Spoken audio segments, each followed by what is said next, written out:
নমস্কার বন্ধুরা, আমার চ্যানেলের আরেকটা নতুন পর্বে তোমাদের সবাইকে স্বাগত জানাই। বন্ধুরা, তোমরা কি কখনো গ্যাসের সিলিন্ডারে এইভাবে আলু ব্যবহার করেছো? আটাতে কখনো তোমরা হাতা বা খুন্তি ইউজ করে দেখেছো? রুটি তোমরা কখনো ক্যাচারোলে না রেখে ছাঁকনিতে রেখে দেখেছো? আদাতে আমরা চামচ কেন ব্যবহার করব, এমনই কিছু ছোট ছোট কিচেন টিপস আজকে শেয়ার করব। চলো তাহলে দেখে নিই। বন্ধুরা, এখানে দেখো একটি পাত্রের মধ্যে আমি নিয়ে নিয়েছি পরিমাণ মতো আটা। আমি দিয়ে দিলাম পরিমাণ মতো নুন। আমাদের অনেক সময় দেখা যায় হাতে আমরা ব্যথা পাই, চোট পাই, আটা মাখতে গেলে আমাদের অসুবিধা হয়। তাছাড়া অনেক সময় আমাদের মহিলাদের দেখা যায় কাজবাজ করতে গিয়ে হাত কেটে যায়। তাই হাত না লাগিয়ে আমরা কিভাবে সহজেই আটাটাকে মেখে নিতে পারবো, চলো তাহলে দেখে নিই একটি চামচের সাহায্যে বা এই ধরনের খুন্তির সাহায্যে, হাতার সাহায্যে। চলো, এখানে দেখো আমাদের যে হাতাটার হ্যান্ডেল আছে বন্ধুরা, এটাকে আমি ইউজ করব। আমি এখানে গরম জল দিয়ে আটা মাখছি। গরম জল দিয়ে আটা মাখলেও কিন্তু অনেক সময় সমস্যা হয়, যেটা আটার জলটা একেবারে গরম থাকে। এর জন্য আমাদের কিছু সময় অপেক্ষা করতে হয় আটাটা ঠান্ডা হওয়ার জন্য। কিন্তু এই পদ্ধতিতে তোমরা যদি আটা মেখে নাও তাহলে কিন্তু আর অপেক্ষা করতে হবে না আটা ঠান্ডা হওয়ার জন্য। সেকেন্ডের মধ্যে বা মিনিটের মধ্যেই কিন্তু তোমরা একটি হাতার সাহায্যে দেখো এইভাবে আটাটা মেখে নিতে পারবে। তোমাদের আটার জন্য অপেক্ষাও করতে হবে না যে ঠান্ডা হবে কখন তারপরে আটা মাখবে। আর এইভাবে তোমরা যদি আটা মাখো বন্ধুরা, তোমাদের হাতও লাগাতে লাগছে না আটার মধ্যে। অনেক সময় কিন্তু লাগবে না বন্ধুরা। আমরা নর্মালভাবে যেভাবে আটা মাখি হাত দিয়ে, তার থেকেও কম সময়ের মধ্যেই আমরা আটাটা মেখে নিতে পারবো।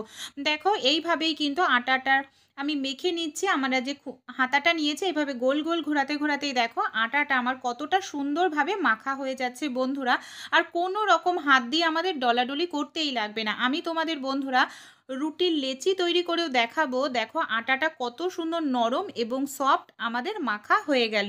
দেখতে পাচ্ছ 1 মিনিটের মধ্যেই কিন্তু বন্ধুরা এই কাজটি আমি করে ফেলতে পারলাম। আর হাতার ডান্ডিটায় অনেকটা পরিমাণ আটা লাগেনি। দেখো এবার আমি তোমাদের লেচি করে দেখাচ্ছি। দেখো বন্ধুরা, লেচিগুলোও দেখতে পাচ্ছ কতটা সুন্দর আমাদের তৈরি হয়েছে। আটা মাখাটা একেবারে নরম। তাহলে টিপসটি ভালো লেগে থাকলে অবশ্যই অ্যাপ্লাই করো। পরবর্তী টিপসটি তাহলে দেখে নিই। বন্ধুরা, আমরা অনেক সময় বাজার থেকে অনেকটা পরিমাণ আদা কিনে নিয়ে আসি, আদার পেস্ট হয়তো করে রেখে দিই। কিন্তু এই ধরনের আদাগুলো যখন আমরা খোসা ছাড়াই বন্ধুরা, আমরা তো ছুরির ব্যবহার করি। ছুরি দিয়ে খোসা ছাড়ানোর সময় অনেকটা পরিমাণ আদাই কিন্তু আদার খোসার মধ্যে থেকে যায়।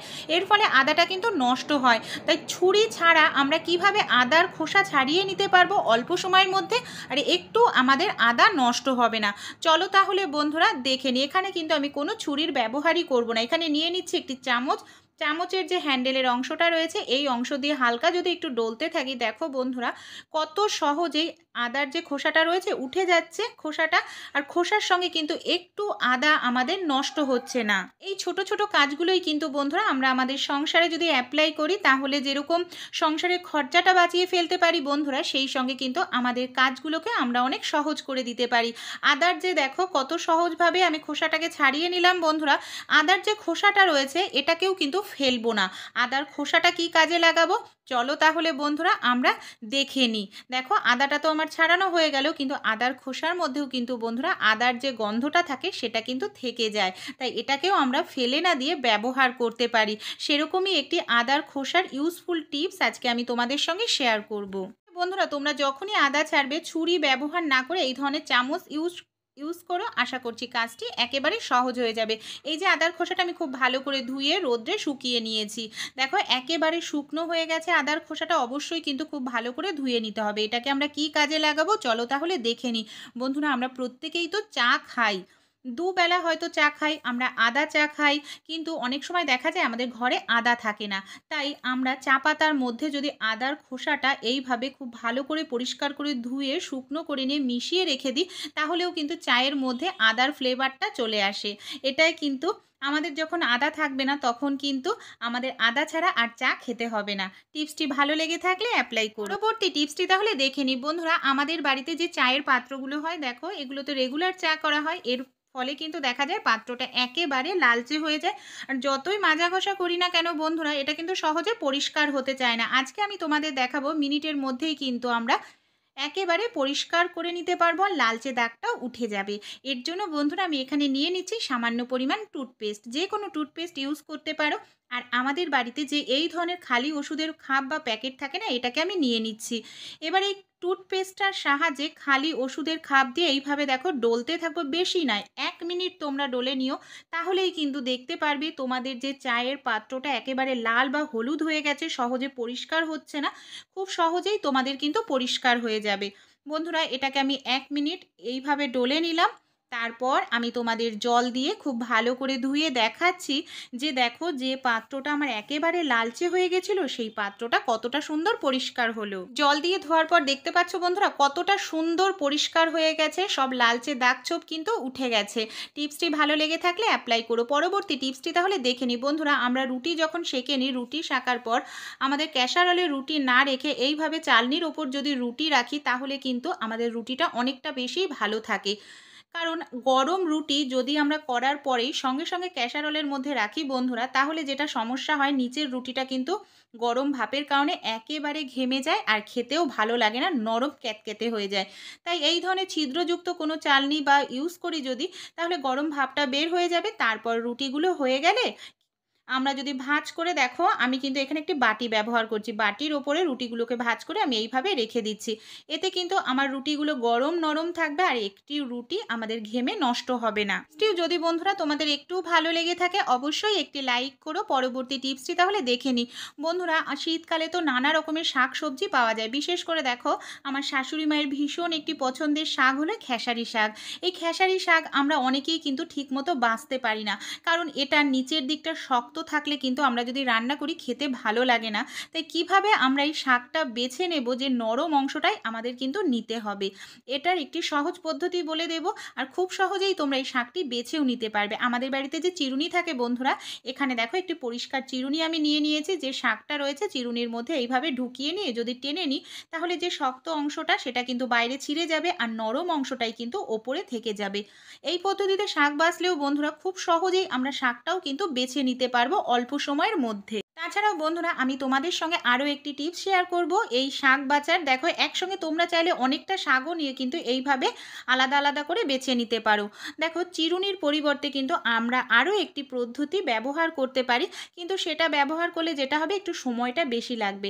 আমাদের বাড়িতে যে চালনি থাকে, যে এই ধরনের গ্রেটার থাকে বন্ধুরা, গ্রেটারের যে ছোট ছিদ্র থাকে তার মধ্যে যদি একটা একটা শাক আমরা এইভাবে ঢুকিয়ে দিয়ে নিচ দিয়ে টানি তাহলে এই শক্ত অংশটা আলাদা হয়ে যাবে আর যে নরম অংশটা আছে সেটা ওপরে থেকে যাবে। এই পদ্ধতিটাও অ্যাপ্লাই করতে পারো। দেখো এইভাবেই কিন্তু আমি সবগুলো শাক বেছে নিয়েছি। টিপসটি ভালো লেগে থাকলে অ্যাপ্লাই করো। তাহলে চলো বন্ধুরা আমরা পরবর্তী টিপসটি দেখে নিই। রান্না করার পর তো বন্ধুরা আমাদের গ্যাসের ওভেনটা একেবারে নোংরা হয়ে যায়। দেখো তেল তরকারি পড়ে একদম নোংরা হয়ে যায়। গ্যাসের ওভেনটা পরিষ্কার করতে গেলে আমাদের অনেকক্ষণ ডলাডলিও করতে লাগে, নানা রকম লিকুইড বা সাবান ব্যবহার করি। আজকে যে টিপসটি শেয়ার করব বন্ধুরা, আমাদের বাড়িতে যে আলু কাটার পর আলুর খোসাটা থাকে এটা দিয়েই কিন্তু আমরা গ্যাসের ওভেনটাকে একেবারে নতুনের মতো চকচকে করে ফেলতে পারি। কোনো রকম লিকুইড বা সাবান আমাদের ইউজ করতে লাগবে না। দেখো আলুর খোসাটাকে আমি এইভাবে ডলে নিচ্ছি। দেখতে পাচ্ছ যে তেলটা আছে সেটা কিন্তু খুব সহজে আলুর খোসা অ্যাবজর্ব করে নিচ্ছে। আমি তোমাদের এইভাবে ডলেই পরিষ্কার করে দেখাবো বন্ধুরা। দারুণ কার্যকারী। আলু যেরকম আমাদের ত্বকের জন্য ভীষণ উপকারী রূপচর্চাতে, সেরকম কিন্তু যে কোনো জিনিস পরিষ্কার করতেও ভীষণ সাহায্য করে আলুর খোসা। এইভাবেই আমি গ্যাসের ওভেনের ওপর খুব ভালো করে যেসব জায়গায় তেল আছে ডলে নিচ্ছি। তারপর আমি তোমাদের একটি ভেজা কাপড় দিয়ে বন্ধুরা মুছে দেখাবো। কোনো রকম সাবান লিকুইড কিচ্ছু ইউজ করব না। যে কতটা সুন্দর পরিষ্কার হলো দেখো, ভেজা কাপড় দিয়ে আমি মুছে দেখাচ্ছি বন্ধুরা। যত তেল চিপচিপে ভাব ছিল সব কিন্তু উঠে গেছে, নোংরাগুলো উঠে গেছে, এমনকি আমাদের গ্যাসের ওভেনটা পুরোপুরি পরিষ্কার হয়ে গেছে। অবশ্যই টিপসটি অ্যাপ্লাই করে দেখো বন্ধুরা, তোমাদেরও কাজে লাগবে। দেখো কতটা সুন্দর পরিষ্কার হলো। তাছাড়াও চলো আলুর খোসার আরও একটি উপকারী টিপস দেখে নিই বন্ধুরা। আমরা গ্যাসের সিলিন্ডার হয়তো রান্নাঘরে আমাদের 1 মাস 1.5 মাস রেখে দিই। এইভাবে সিলিন্ডারটা রাখার কারণে বন্ধুরা সিলিন্ডারটা যে জায়গায় থাকে দেখা যায় সেই জায়গাটায় কিন্তু আয়রনের একটা দাগ তৈরি হয়ে যায় বা জংয়ের দাগ।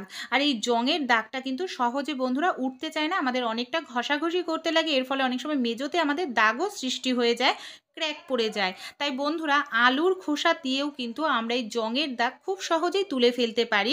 দেখো আলুর খোসা যখন আমরা কেটে নেব তারপর এই আলুর খোসাটা জংয়ের দাগের ওপরে যদি এইভাবে একটু ডলে নিই বন্ধুরা, সেকেন্ডের মধ্যেই যে জংয়ের দাগ পড়েছে আমাদের মেঝেতে, সেই দাগটা কিন্তু উঠে যাবে। যত কঠিনই দাগ হোক না কেন, দেখো আমি তোমাদের মুছে পরিষ্কার করেও দেখাচ্ছি বন্ধুরা।